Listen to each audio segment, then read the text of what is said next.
Yo guys, how's it going? This is Biss Rugby, your best channel for rugby, and especially with the Rugby World Cup round the corner, you do not want to miss anything, so make sure to subscribe before you go any further with this video.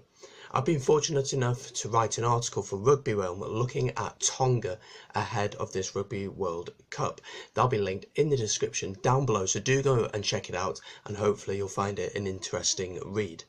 We're going to create a video today about Tonga, so make sure, as I said, to subscribe and leave a like on the video and comment your predictions for how the Sea Eagles will do at this year's Rugby World Cup. Let's get into the video. So Tonga have a lot of history at the Rugby World Cup. They were invited in 1987 to participate in the first Rugby World Cup hosted in New Zealand. Now they're invited because of their style of rugby and how they're entertaining crowds after a fantastic and successful tour to Europe. They didn't manage to win a game, but they did impress with their style, with their passion and their willingness to throw the ball about and try new things. Unfortunately, they didn't qualify for Rugby World Cup in 1991, but in 1995 they qualified and got their first win by beating the Ivory Coast 29 points to 11. From 1991 then all the way to 2011 they struggled for consistency, winning the odd match here and there against minnows such as Namibia. But in 2011 their biggest victory came as they beat the French in Wellington 1914.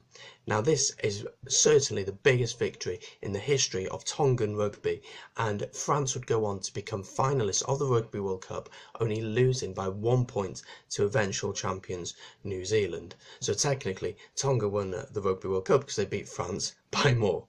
So Tonga put their place in history with this victory and really declared themselves as a tier 2 nation which could potentially break into that top bracket.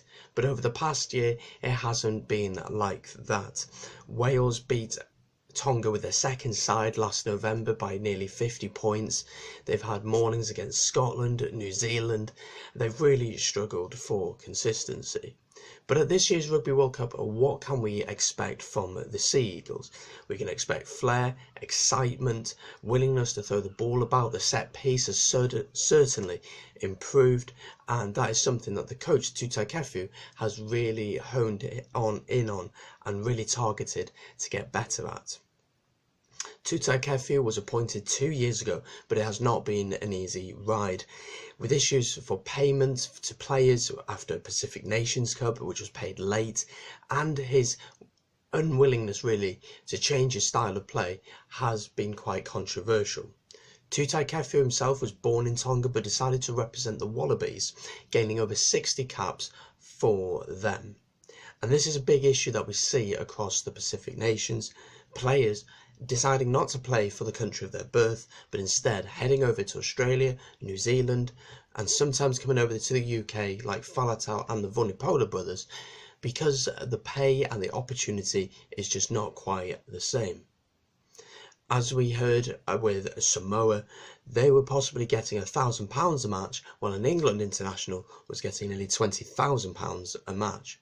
So for a player who comes from the culture where you have to send your money back to support your family, the option of getting £20,000 a match compared to £1,000 a match, it really is a no-brainer for a lot of these players. It's not just on the international stage. We're seeing this, clubs in France are taking these players from these Pacific nations and just not allowing them to play for their nations because they've sorted some kind of contract out for them.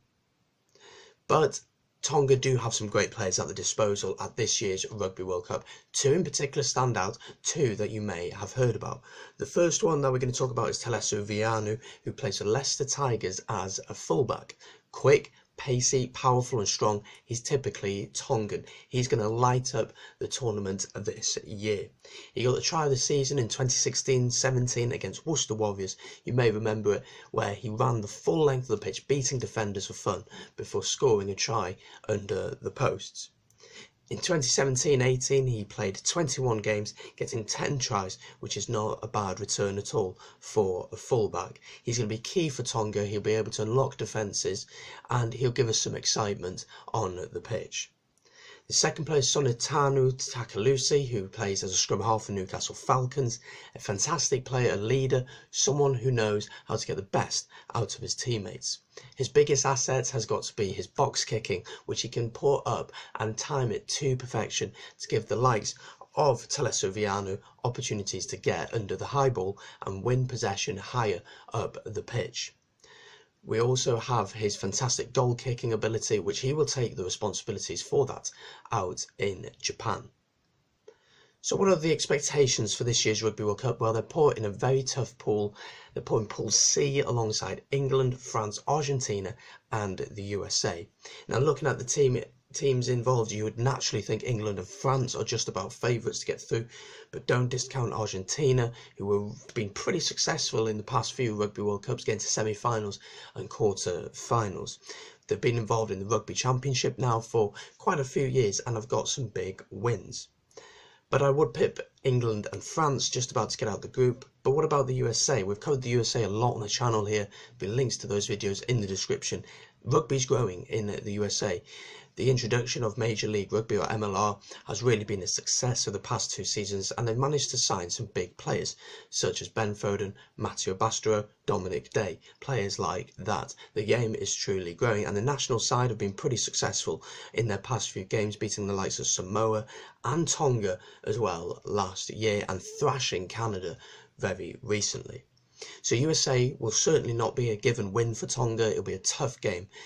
But as you can see from the article, I will think that Tonga will just about have enough to beat the USA, but it'll be an extremely close match.